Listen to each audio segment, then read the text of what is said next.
आज की क्लास के अंदर हम डिस्कस करेंगे डायरेक्ट सिलेक्शन टूल को। इससे पहले हमने एक क्लास के अंदर सिलेक्शन टूल को देखा था और आज हम देखेंगे डायरेक्ट सिलेक्शन टूल को। और ये कुछ शेप्स हैं, ये हम बनाने की कोशिश करेंगे डायरेक्ट सिलेक्शन टूल की मदद से। तो आइए स्टार्ट करते हैं एक न्यू प्रोजेक्ट से।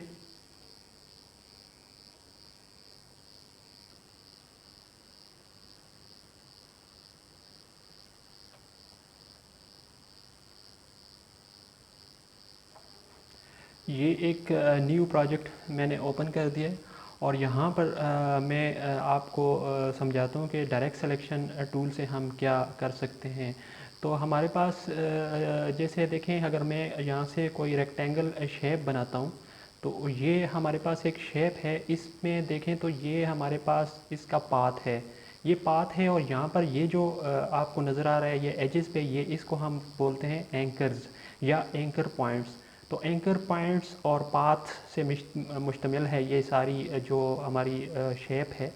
तो इन एंकर पॉइंट्स को हम डायरेक्ट सिलेक्शन टूल की मदद से इनकी पोजीशंस को चेंज कर सकते हैं। अगर हम सिलेक्शन टूल की मदद से इसको सेलेक्ट करें तो हमारे सारे जितने भी एंकर पॉइंट्स और जितने भी हमारी सारी जो जो पाथ है वो सब सेलेक्ट हो जाती है।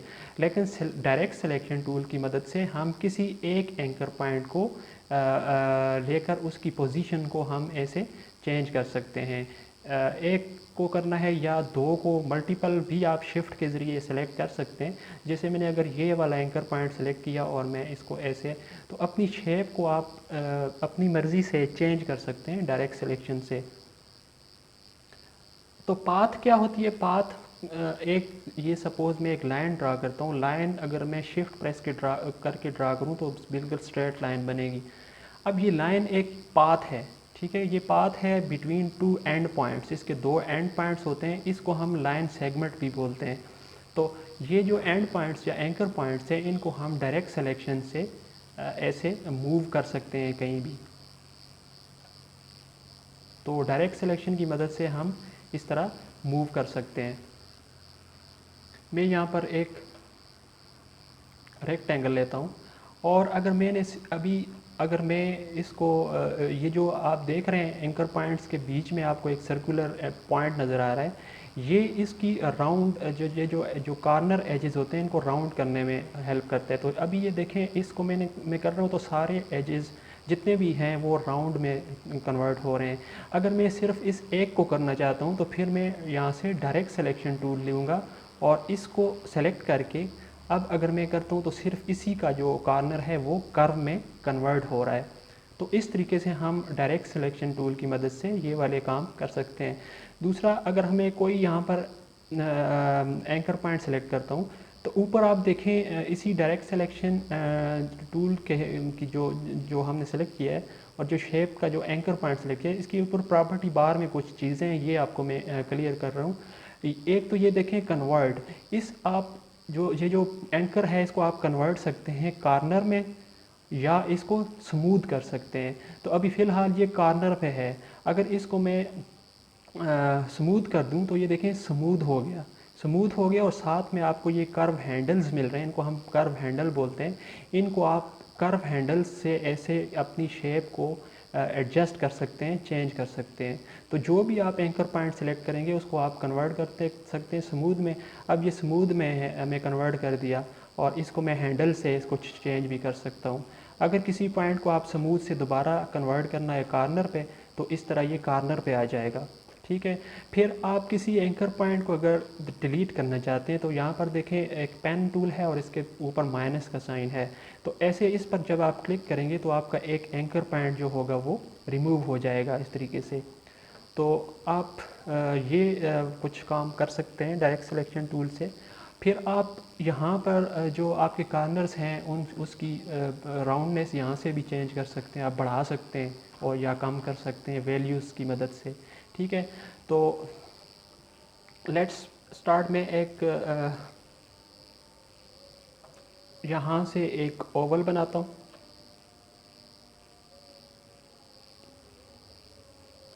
पहले एक यहाँ से एक चीज़ मैं आपको बता दूँ, फ़िलहाल हमारा जो फिल है वो ऑफ़ है और स्ट्रोक हमारा एक्टिव है, तो हम इसको डिफ़ॉल्ट फिल और स्ट्रोक जो वाइट और ब्लैक पे कर देते हैं। फिल वाइट होगा और स्ट्रोक ब्लैक होगा।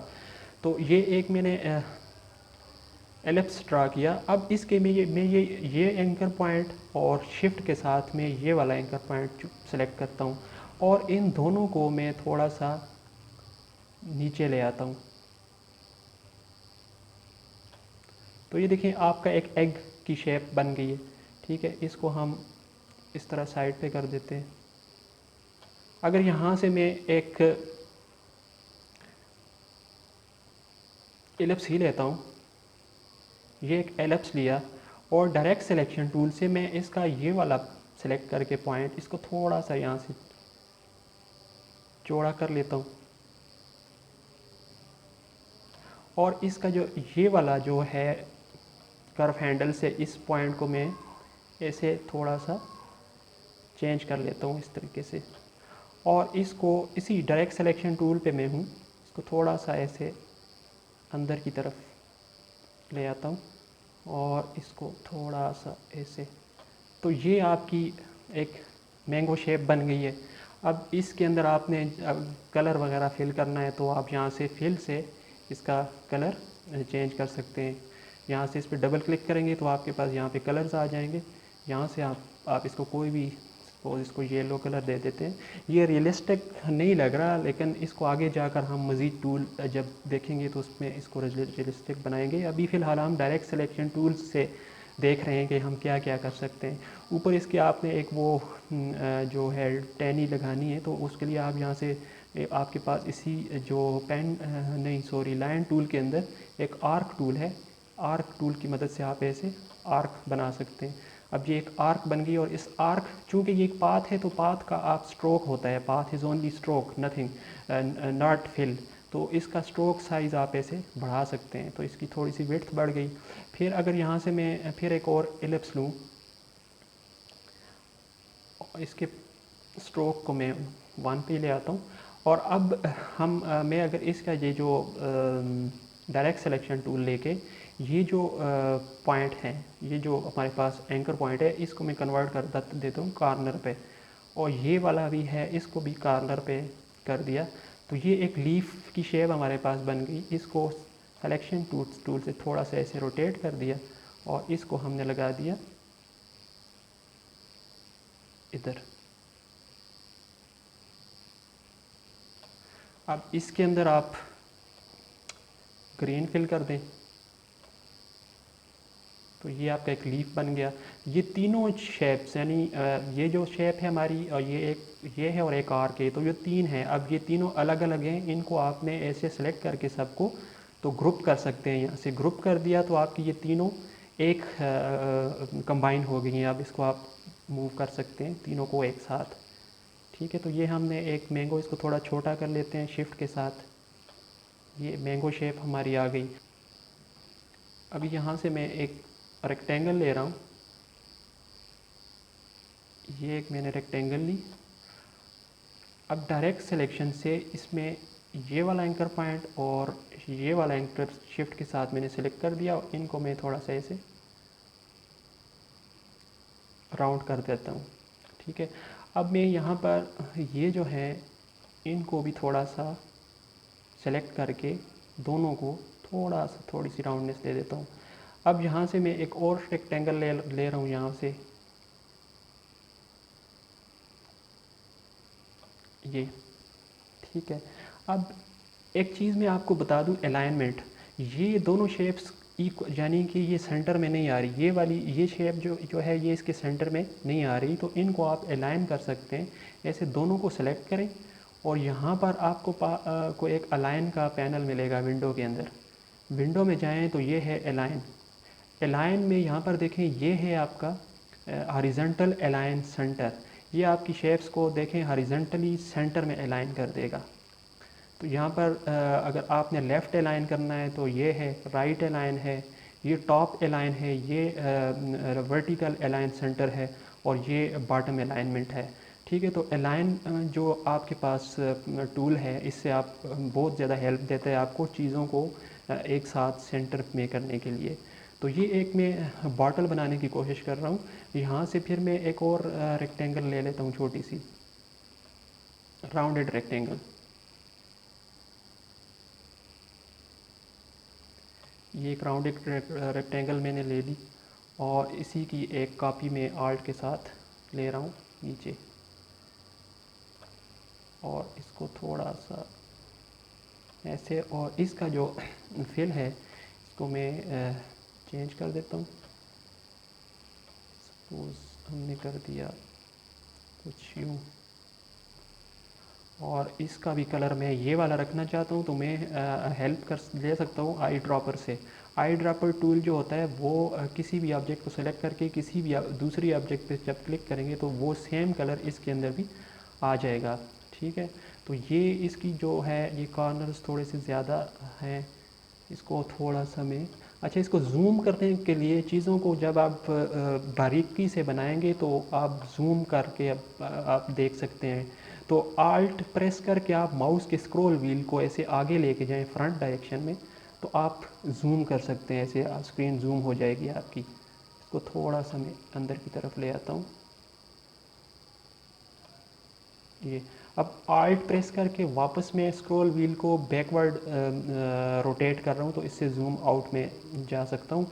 और स्पेस बार प्रेस करेंगे तो हैंड आइकन आ जाएगा, तो फिर आप अपने आर्ट बोर्ड को अपनी मर्ज़ी से अपनी स्क्रीन के सेंटर में ला सकते हैं।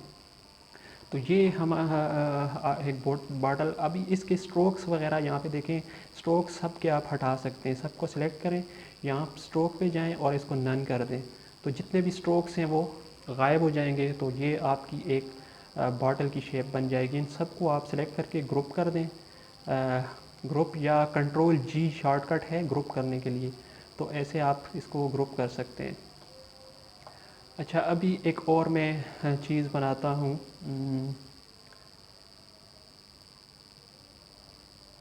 एक राउंडेड रेक्टेंगल लेता हूँ और अभी इसी की मैं एक और डुप्लीकेट ले लेता हूँ आल्ट के साथ, जिसको मैं फिर यूज़ करूँगा। अब यहाँ पर इसको मैंने करना क्या है, इस रेक्टेंगल में इन ये जो पॉइंट्स हैं डायरेक्ट सिलेक्शन से यहाँ से इसको थोड़ा सा मैं जूम कर लेता हूँ। इसके ये जो दो एंकर पॉइंट्स हैं, राउंडेड कॉर्नर है तो दो हैं, यहाँ पर भी दो हैं, इनमें से मैं एक को डिलीट करूँगा, यानी ये सेलेक्ट किया मैंने और इसको मैं कर दूँगा यहाँ से डिलीट। ये सेलेक्ट किया, इसको भी मैंने डिलीट कर दिया। इस को मैं पकड़ के यहाँ पर बिल्कुल सेंटर में ले आता हूँ। ये देखें सेंटर है। आपकी स्मार्ट गाइड्स ऑन होनी चाहिए जो कि आपको गाइड करती रहेंगी कि आपका फ़िलहाल सेंटर पे हैं या नहीं है, या दूसरी किसी ऑब्जेक्ट के लिहाज से आप कहाँ पर हैं। तो स्मार्ट गाइड्स ऑन होना ज़रूरी है। स्मार्ट गाइड्स को ऑन करने के लिए आप व्यू में जाएँ और यहाँ पर देखें स्मार्ट गाइड्स पे चेक लगा हो। अगर चेक लगा नहीं होगा तो वो स्मार्ट गाइड्स आपकी ऑन नहीं होंगी। तो स्मार्ट गाइड्स को आपने मेक श्योर करना है कि ऑन हो। तो ये एक मैंने बना दिया, इसको थोड़ा जूम कर लेते हैं। अब यहाँ पर हमारे पास एक, तो पहले इसका फिल मैं ऑफ कर रहा हूँ यहाँ से ताकि हमें नज़र आए चीज़ें।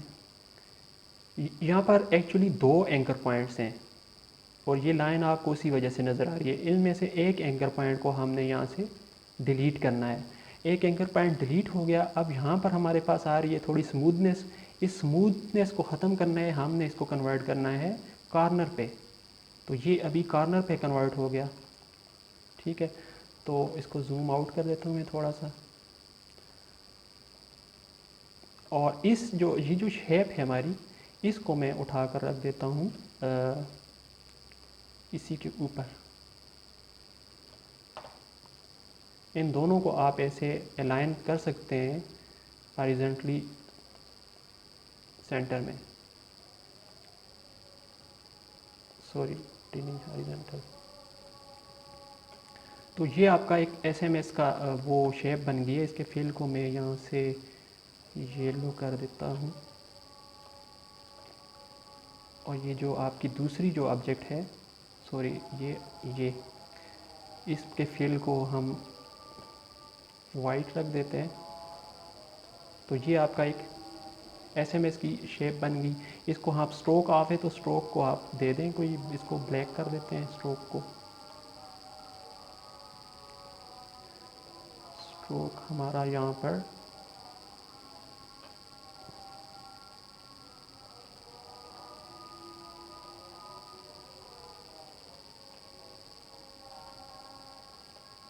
अच्छा, स्ट्रोक की का वेट हम नहीं है, वेट हमने बढ़ाना होगा, 0 था तो स्ट्रोक का वेट थोड़ा सा बढ़ा लेते हैं, 1 कर लेते हैं।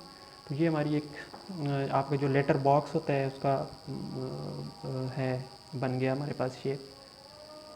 इसके फिल को हम ये तो, तो इस तरीके से हम अपनी शेप्स वगैरह बना सकते हैं। डायरेक्ट सिलेक्शन टूल हमें हेल्प करता है। अभी यहाँ मैं एक और लेता हूँ राउंडेड रेक्टेंगल, ठीक है, इसी की, और सॉरी राउंडेड नहीं लेता मैं इसको, एक यहाँ से मैं एक रेक्टेंगल ले रहा हूँ, ठीक है, थोड़ा सा बड़ा कर लेता हूँ और इसी की एक डुप्लीकेट आर्ट के साथ मैं ले देता हूँ नीचे। और इसके ये जो डायरेक्ट सिलेक्शन टूल से इसको मैं ले आता हूँ, सॉरी इसको सेलेक्ट करके यहाँ पर सेंटर में, और इसको भी मैं ले आता हूँ, तो सॉरी इस एंकर पॉइंट को यहाँ पर,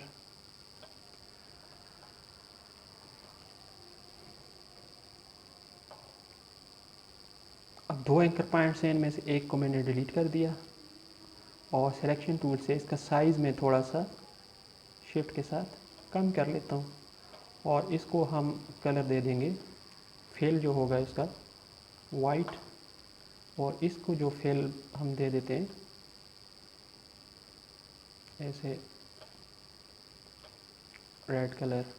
तो ये एक YouTube का लोगो हमने बना दिया। इसको इसलिए कि कॉर्नर्स को थोड़ा सा आप राउंड कर सकते हैं या इसको थोड़ा सा बिल्कुल एग्जैक्टली उस तरह से बना सकते हैं, लेकिन फ़िलहाल हम देख रहे हैं कि डायरेक्ट सिलेक्शन से आप इस तरह के आइकन्स वगैरह बना सकते हैं। तो ये इसको मैं अभी ग्रुप कर देता हूँ, Ctrl+G, और इसको भी उठाकर यहाँ रख दिया। अभी यहाँ से मैं एक पॉलीगॉन शेप लेता हूँ और यहाँ पर मैं एक पॉलीगॉन ड्रा करता हूँ ऐसे शिफ्ट के साथ ड्रा करेंगे तो एक इक्वल प्रोपोर्शन में और एक ख़ास ओरिएंटेशन में ये ड्रा होगा। अब इसको मैं रोटेट कर लेता हूँ थोड़ा सा ऐसे 90 पे, इसको रोटेट कर दिया। यहाँ पर इसके अंदर मैं कलर फिल कर लेता हूँ यहाँ से रेड। इसके जो कॉर्नर्स हैं इनको मैं थोड़ा सा राउंड कर लेता हूँ और इसका एक डुप्लीकेट ले लेता हूँ और इसका जो फिल है इसको मैं ऑफ़ कर लेता हूँ। और जो स्ट्रोक है उसके स्ट्रोक को, एक तो इसका स्ट्रोक का कलर यहाँ से मैं इसको वाइट कर देता हूँ और स्ट्रोक का जो वेट है इसको मैं बढ़ा रहा हूँ। अब इसको उठाकर मैं इसके ऊपर यहाँ पर रख रहा हूँ और इसके साइज़ को मैं शिफ्ट एंड आल्ट के साथ अगर करूँगा तो ये सेंटर की तरफ कम होना शुरू हो जाएगा। तो ये हो गया। इसका जो फिल है इसको वाइट नहीं रखना, फिल को हमने करना है नन, यानी इसमें कोई फिल ना हो।